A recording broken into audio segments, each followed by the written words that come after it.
Hey guys, so in the last lesson we talked about aerobic and anaerobic respiration, and we finished off by going over the first step of both of those types of cellular respiration, which is glycolysis. Today we're going to be going over the rest of the processes involved in aerobic cellular respiration. Okay, so for this lesson we are going to be going over stages 2 to 4 of aerobic cellular respiration. You need to know the structure of mitochondria, which is where this takes place, as well as all of the different places in the mitochondria that the different stages of cellular respiration occur in. You need to identify and be able to describe the different processes of cellular respiration, including pyruvate oxidation, the Krebs cycle, and the electron transport chain. Yes, just like in photosynthesis, there is an electron transport chain. Then you also have to explain chemiosmosis and ATP synthesis, which is also something we went over with photosynthesis. And then in the end, you need to be able to describe the net production of high energy molecules and ATP from each stage of aerobic cellular respiration and from the entire process as a whole. Okay, so aerobic cellular respiration, again, is the type of cellular respiration that takes place when oxygen gas is available. Glucose and oxygen will react to produce carbon dioxide, water, and the most important part, the ATP. This, again, is about 36% efficient, which is way more efficient than anaerobic cellular respiration, which is only about 2% efficient. If we just say cellular respiration and don't say whether it's aerobic or anaerobic, assume that it's aerobic. And again, it includes 4 stages. The first is glycolysis. It is the 10-step process that happens in the cytoplasm where the glucose is broken apart into 2 pyruvate molecules where we get a net 2 ATP and 2 NADH. Now we're going to move on to stage 2, pyruvate oxidation, then stage 3, the Krebs cycle, and the last stage, stage 4, which is the electron transport chain and chemiosmosis. And steps 2 to 4 occur at least partially within the mitochondria. So we're going to start by going over what the mitochondria is and what it looks like. So mitochondria are organelles in the cell that specialize in the production of ATP. You may have heard before that the mitochondria is the powerhouse of the cell because it supplies the cell with energy, and this is how it does that, by cellular respiration, by creating ATP energy. The process does require oxygen, so only aerobic cellular respiration involves the mitochondria. The mitochondria, like chloroplast, is an organelle with 2 membranes, so it has an outer membrane that is just like smooth and oval, and then an inner membrane which has all of these crazy folds. And that's how we actually identify mitochondria in a cell, is by finding that really folded inner membrane. The outer membrane acts like just a normal cell membrane. It controls what goes into and what goes out of the mitochondria. And then the inner membrane is the part where some of cellular respiration actually happens. The inner membrane also separates the mitochondria matrix, which is the inside of the mitochondria, from the intermembrane space, which is the space between the inner and outer membrane. The mitochondrial matrix, which again is the inside, the innermost area of the mitochondria, is a protein-rich fluid. The intermembrane space is also fluid-filled. It is between the inner and outer membrane. The inner membrane is super folded in order to increase its surface area. It has more surface area like that than if it was just an oval. And having more surface area just means that there are more spaces that ATP can be produced at. The folds are called cristae. So this is what it looks like. This dark brown is the outer membrane. This super foldy bit is the inner membrane. Each individual fold is called a cristae. The jelly or fluid-filled inside is the matrix, and then the space between the inner and outer membrane, which is also fluid-filled, is the intermembrane space. Okay, so after glycolysis, we have our 2 pyruvates. Those 2 pyruvates are going to go on to pyruvate oxidation. This takes place in the matrix of the mitochondria. So that is the very first thing that needs to happen, is the pyruvates need to be transported from the cytoplasm, where glycolysis happens, to the mitochondrial matrix, the very, very innermost part of the mitochondria. Once in the matrix, we remove a carbon dioxide from the pyruvate. That is just then breathed out as waste. So now we went from having a 3-carbon chain to a 2-carbon chain, because one of the carbons left as carbon dioxide. That 2-carbon chain is then oxidized by NAD+. So NAD+, it comes along, it grabs 2 high-energy electrons off of the carbon chain. So the NAD+ is reduced as it gains the carbon, or not the carbon, sorry, the electrons. And the carbon chain is oxidized because it's the one losing the electrons. The NAD+ is also going to gain a hydrogen atom, so it becomes NADH. NAD+ is reduced to become NADH. That NADH is then going to be used later on in stage 4. At that point, we now have what is called acetic acid. That's what we're left with after that redox reaction. That acetic acid is then going to bond to a compound called coenzyme A, or just CoA for short. That then leaves us with something called acetyl-CoA. And acetyl-CoA is then going to move on to stage 3. So this is kind of a summary of what this looks like. This is our 3-carbon chain pyruvate that we got from glycolysis. This is in the cytoplasm. Step 1, we get it into the mitochondrial matrix. Then we remove the carbon dioxide, which leaves us with a 2-carbon chain. Then we take this NAD+, the NAD+ picks up some electrons and a hydrogen in order to become NADH. So in that process, the NAD+ is reduced to become NADH. That means the carbon chain was oxidized, because whenever you have a reduction, there's also an oxidation. It's a redox reaction. That leaves us with acetic acid, would be right in here. The acetic acid then bonds to coenzyme A, which becomes acetyl-CoA. That acetyl-CoA then moves on to stage 3, the Krebs cycle, which also takes place in the mitochondrial matrix. The Krebs cycle is an 8-step process. Each step, once again, has its own enzyme, but we don't care about the enzymes. This is a cycle because the product that you get at the end of the cycle is going to be used again to start the cycle again. The first thing that happens, the acetyl-CoA is going to have its coenzyme A removed. So coenzyme A goes on at the very end of the pyruvate oxidation. It comes off at the very start of the Krebs cycle. It's just going on in order to kickstart the Krebs cycle, and then it hops off again. That leaves us with just our acetyl group. The acetyl group is then going to bond with something called oxaloacetate. That is going to form something called citrate. Okay, so we're over here. Acetyl molecule bonds with oxaloacetate to form citrate. Okay. We are then going to remove the remaining carbon in our citrate as carbon dioxide. That carbon dioxide will just be breathed out. Then we're going to have 2 NAD+ be reduced to form 2 NADH. And again, we keep having these hydrogen ions floating around. There's always hydrogen ions being produced and then floating around. We don't really care about them, other than there's a lot of hydrogen ions floating around. So the energy that we get from that redox reaction that happens right there is then enough energy to form an ATP molecule from ADP FAP. Then we're going to have FAD reduced to form FADH2. And again, anytime I'm saying reduced, that means it's gaining electrons. And it's always gaining 2 electrons.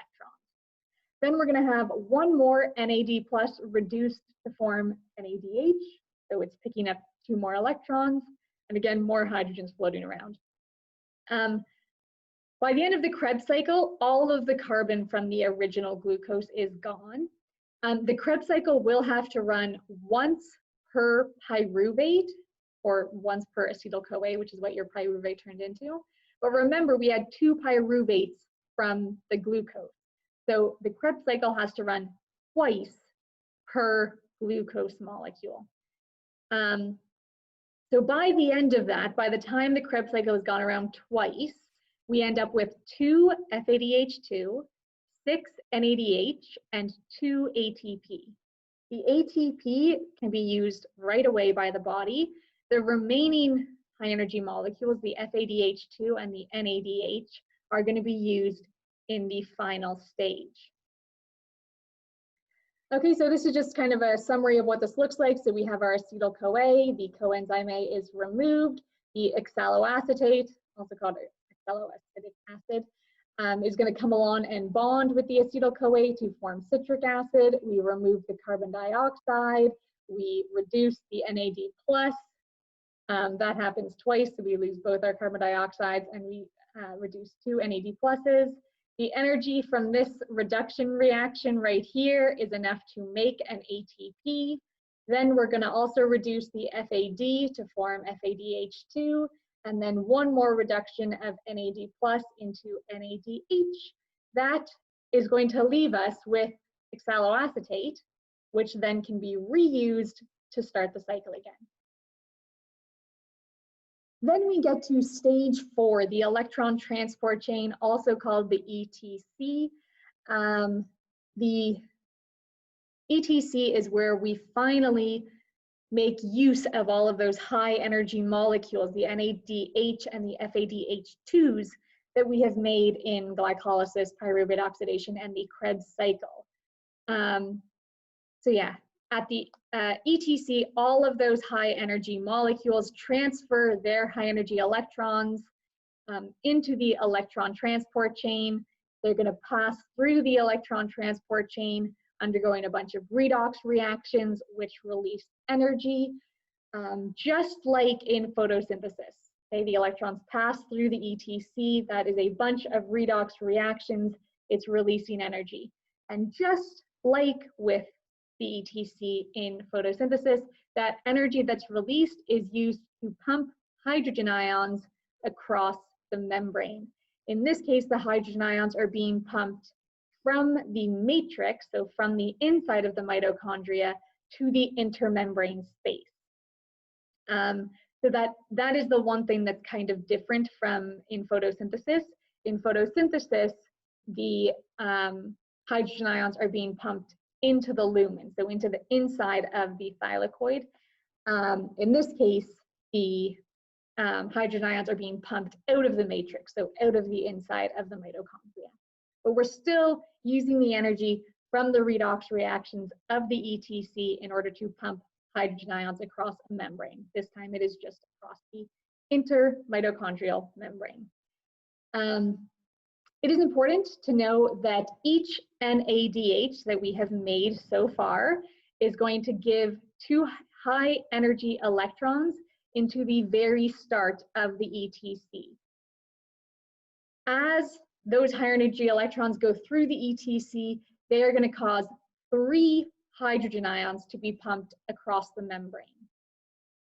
When the NADH gives up its electrons into the ETC, it is oxidized because it's losing its electrons, so it goes back into NAD+. Yeah, every time an ion gets pumped into the intermembrane space, it is building up a concentration gradient, and as we learned when we were talking about photosynthesis, that is a type of electrochemical energy, a type of stored potential energy.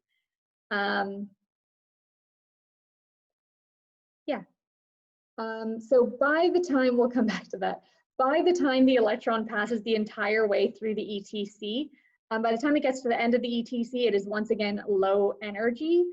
And what will happen is you will have an oxygen atom come along. It will take 2 of those low energy electrons, and then it'll bond with 2 hydrogen ions that are floating around to become water. So that This spot right here is the only place that oxygen is actually used in this entire cellular respiration process. However, if you don't have the oxygen there at the end of the ETC, the oxygen is essentially standing there at the end of the ETC. It is what we call the final electron acceptor. It has to be there to take that electron at the end of the ETC, or the entire ETC gets backed up because there's nothing at the end of it to catch it. It's like a conveyor belt that gets like piled up. And if the ETC gets all backed up, then it shuts down the entire rest of the aerobic cellular respiration process. So even though oxygen's only job in this whole thing is to be that final electron acceptor, to grab those lower energy electrons at the end of the ETC, bind with some of those hydrogen ions and turn into water, it is very, very important. None of this could happen without that oxygen being there. Okay, so I've already talked about the NADH dropping off its electrons at the front of the ETC to go in. FADH is going to do something similar. It's also going to drop off its high energy electrons. However, FADH, its electrons are slightly lower energy than the NADH, and so it actually drops its electrons off about a third of the way into the ETC. And so because of that, because it's dropping its electrons off further into the ETC, those electrons get passed between fewer molecules, they have fewer redox reactions, and so because of that, those electrons only pump 2 hydrogen ions from the matrix into the intermembrane space. So again, FADH, its high energy electrons will pump 3 hydrogens across, FADH2 pumps 2 hydrogen ions across. So this is kind of what this looks like. This is our inner mitochondrial membrane. This is the matrix inside of the mitochondria. This is the intermembrane space. All of these like circles right here are the ETC. And then the big bluish purpley blobs are transport proteins. So what happens is our NADH is going to drop off its electrons into the ETC. They are high energy electrons. When the NADH drops off its electrons, it is oxidized, it turns into NAD+. Those electrons get passed from molecule to molecule of the electron transport chain. Every time they do that, it is a redox reaction which releases energy. That released energy is going to be used to pump hydrogen ions from the matrix through these transport proteins into the intermembrane space. If electrons are dropped off at the very start of the ETC, like NADH's electrons are, that results in 1, 2, 3 hydrogen ions being pumped across. If the electrons are from FADH2, those electrons are dropped off a little bit later into the ETC. FADH drops them off, is oxidized to make FAD. But those electrons are once again going to get passed from molecule to molecule of the ETC, undergoing redox reactions. Now, because they are dropped off a little late, they are going to miss this first transport protein. So they only get 1, 2 hydrogen ions pumped across the inner mitochondrial membrane. But all of those hydrogen ions build up in the intermembrane space, and they are going to create that electrochemical gradient, that stored electrochemical energy. Now, by the time the electrons, whether they're from NADH or FADH2, by the time they get to the end of the ETC, they are low energy. They have used up all their energy pumping hydrogen ions. So they're low energy. You are going to have an oxygen atom react with those 2 electrons and 2 hydrogen ions to make water. Now you'll notice here it says half of an oxygen molecule, and that is because you can't have just a single oxygen by itself. Oxygen's diatomic, so you need to have an O2. However, the 2 electrons will only react with 1 oxygen atom, and so they write it as half an oxygen molecule. But you can either say half of an oxygen molecule or one oxygen atom. It means the same thing. Also, I have no idea why this little skull is here. Okay, so that's the ETC. The next thing that's going to happen is, once again, this odd shaped thing here works very similar to the ATP synthase complex, which is what this is, that we saw in photosynthesis. And that's the chemiosmosis that we're going to look at next. Okay, this is just another diagram showing you where this is happening. So again, it's happening within that inner membrane between the matrix and the intermembrane space. Okay, so chemiosmosis, it is how ATP is actually produced, works pretty much the same way as chemiosmosis in the thylakoid membrane for photosynthesis. All of those hydrogen ions that have been pumped into the intermembrane space build up that electrochemical gradient. That is potential energy, which can be used. The hydrogen ions cannot diffuse back through the membrane. They have to go back through the ATP synthase protein channel. So all of those hydrogen ions want to diffuse back through that ATP synthase complex back into the matrix.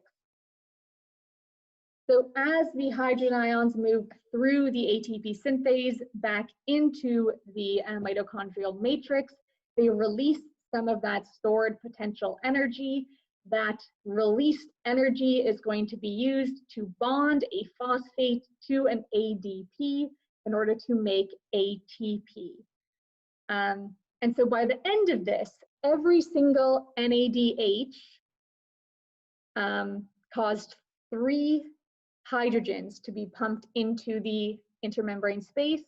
All 3 of those hydrogens diffuse back across, release energy, and make an ATP. So every NADH from the first 3 steps of cellular respiration, every NADH eventually results in the production of 3 ATP. Every FADH2 pumps 2 hydrogen ions across the membrane. So those 2 hydrogen ions diffuse back and make 2 ATP. So every FADH from the first 3 steps results in 2 ATP being made. This is what our ATP synthase complex looks like. Again, these are just our hydrogen ions that built up in the intermembrane space. They diffuse back into the matrix. When they do that, they release energy that is used to bond a phosphate to an ADP to make ATP. Okay, oxidation reactions are what results in the electrons losing energy. That's kind of like the redox reactions. Again, oxygen is needed for to be your final electron acceptor. So that is why this is sometimes called oxidative ATP synthesis, because you need oxygen. After the ATP is made, it can leave the mitochondria, go back into the cytoplasm, and then be used for whatever cellular functions need to be happening. Okay, I'm not going to read through all of this. I am instead going to show you a little flow chart that I have that summarizes this. It's essentially talking about how we end up with 36 ATP at the end of all of this. Okay, this is a better summary. So essentially we have the 2 net ATP that we get from glycolysis. Oopsies. We have the 2 NADH that we get from glycolysis.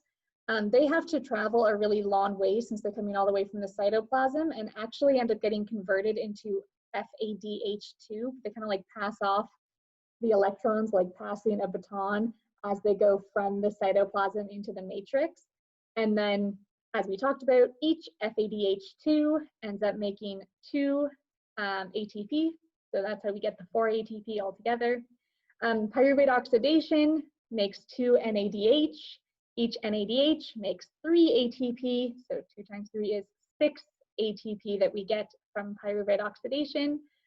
In the Krebs cycle, we make 6 NADH, so 6 times the 3 ATP for each one is 18 ATP. Also makes 2 FADH, so that is 4 ATP, plus 2 ATP are made directly in the Krebs cycle once per cycle. So that, if we add that up all together, that is our 36 ATP. The overall equation for cellular respiration is that we have our glucose plus 6 oxygen plus the 36 ADPs and Ps. That makes 6 carbon dioxide, 6 water, and 36 ATP. That is under ideal circumstances. In less than ideal circumstances, this can be less than 36% efficient. Your body is actually usually closer to 30% efficient, 32% efficient. However, if I ask you how efficient is aerobic cellular respiration, we're going to assume that it's under ideal circumstances. The answer is 30. Okay, I'm going to switch over to my flowchart now. Okay, so just to kind of quickly remind you of glycolysis, which we did yesterday. So glycolysis happens in the cytoplasm. Our glucose is broken down into 2 pyruvates. We also get a net gain of 2 ATP, and we end up with 2 NADH, which I have highlighted because it's going to be used later. Those 2 pyruvates are then moved to the mitochondrial matrix where pyruvate oxidation happens. Because there are 2 pyruvates from glycolysis, the pyruvate oxidation happens twice. That's what this shows. It's pyruvate oxidation has happened once per pyruvate. So we start with the pyruvate, we remove the carbon dioxide, we reduce an NAD plus to make NADH, which I've highlighted, it's going to be used later. That gives us acetic acid. The acetic acid binds with coenzyme A and gives us acetyl-CoA. Again, that happens twice, so we end up with 2 acetyl-CoAs by the end of pyruvate oxidation. Then we move on to the Krebs cycle, which is also in the mitochondrial matrix. The acetyl-CoA is going to go into the start of the Krebs cycle. We then remove the CoA right away, which leaves us with just the acetyl group. That's going to bond with oxaloacetate to make citrate. Then we remove the carbon dioxide. We reduce 2 NAD plus into 2 NADH. That redox reaction gives us enough energy to bind a phosphate to an ADP to make ATP. Then we're going to reduce an FAD to make FADH2. And the NAD plus, one last one, gets reduced to make NADH. At the end of that, all we're left with is the oxaloacetate, which can then be reused for the next cycle. Again, this happens 2 times per glucose molecule. At the end of this, the ATP can be used right away.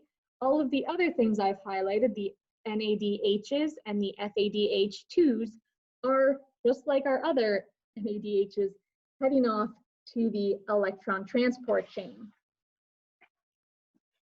which is the final step. So here we have, I just need to move this a little. We have the electron transport chain, which is happening in the mitochondria. Most of this ETC is in the inner mitochondrial membrane, but we also have stuff moving between the matrix and the intermembrane space. So we have our NADH, those molecules, all of those molecules that we've made in the previous 3 steps are going to come and drop off 2 electrons at the start of the ETC here. Those electrons are going to get passed from molecule to molecule, undergoing redox reactions and releasing energy. That released energy is used to pump 1, 2, 3 hydrogen ions from the matrix into the intermembrane space. By the time the electrons get to the end of the ETC, they are low energy. Those 2 electrons are going to bond with half of an oxygen molecule or an oxygen atom, as well as 2 hydrogen ions in order to make water. If we have any FADH2s, they're going to drop their electrons off further into the ETC because they're lower energy. The FADH2 is oxidized to become FAD. There should not be a little plus there, I'm sorry. just FAD, those electrons are going to get passed from molecule to molecule of the ETC, undergoing redox reactions, releasing energy. They pump 1, 2 hydrogen ions across the inner mitochondrial membrane. All of those ions build up in the intermembrane space, creating an electrochemical gradient, which is stored energy. Then we get to the chemiosmosis part. Those hydrogen ions, one at a time, are going to diffuse through this ATP synthase complex. When they diffuse through, they release some of that stored potential energy. That released energy is used to bind a phosphate to an ADP to make ATP. And so what we get by the end of all of this is that in glycolysis, we make 2 ATP net directly. We also make 2 NADH, which in that case gets converted to 2 FADH2. So we get 4 ATP from those NADHs that were made. And so these 2 ATP plus those 4 means we get 6 ATP from glycolysis. Pyruvate oxidation, we just make 2 NADHs once per pyruvate oxidation. Each of those give us 3 ATP, so that's 6 ATP in total that we get from pyruvate oxidation. In the Krebs cycle, it makes 2 ATP directly, once per cycle, 6 NADH, and 2 FADH2. 6 times 3 is 18, 2 times 2 is 4. Then I'm multiplying by the number of ATP that will get produced in the chemiosmosis. So we get 2 plus 18 plus 4 for a total of 18 ATP from the Krebs cycle. If we add those up, 6 plus 6 plus 24, we get 36 ATP. Now, of those 36 ATP, 32 of them are converted in the electron transport chain in that final 4th step. So if I ask you, how many ATP are directly or indirectly gained from each of these stages, the answer is 6 from glycolysis, 6 from pyruvate oxidation, 24 from the Krebs cycle, and 32 from the ETC. Okay, and the reason that 6 plus 24 plus 32 doesn't add to our 36 is because I'm asking for direct and indirectly. And so in this case, for example, these 18 ATP come indirectly from the Krebs cycle and directly from the ETC. Okay, so that's kind of where the difference is. Okay, so again, just to kind of say that one more time, glycolysis, both directly and indirectly, gives us 6 ATP. Pyruvate oxidation indirectly gives us 6 ATP. The Krebs cycle, if we add the directly and the indirectly, gives us 24 ATP, and the ETC gives us 32 directly ATP. Okay, but there's 36 ATP altogether. Okay, when it comes to cellular respiration and photosynthesis, I would highly recommend that the way you study this is not to just like read through the notes and try and like memorize it in paragraphs. I would instead draw out all of this stuff, draw out all of these flowcharts and memorize the flowcharts. If you have these flowcharts memorized, you're going to be able to answer most questions. So really, let me just lift this up for a second. Anything that I have on this Bristol board here, you should have memorized. And if you can memorize all that, you'll get a very good mark on the test. Okay, which is essentially just all the flowcharts we've gone over the last couple days. If you have any more questions about this, please let me know.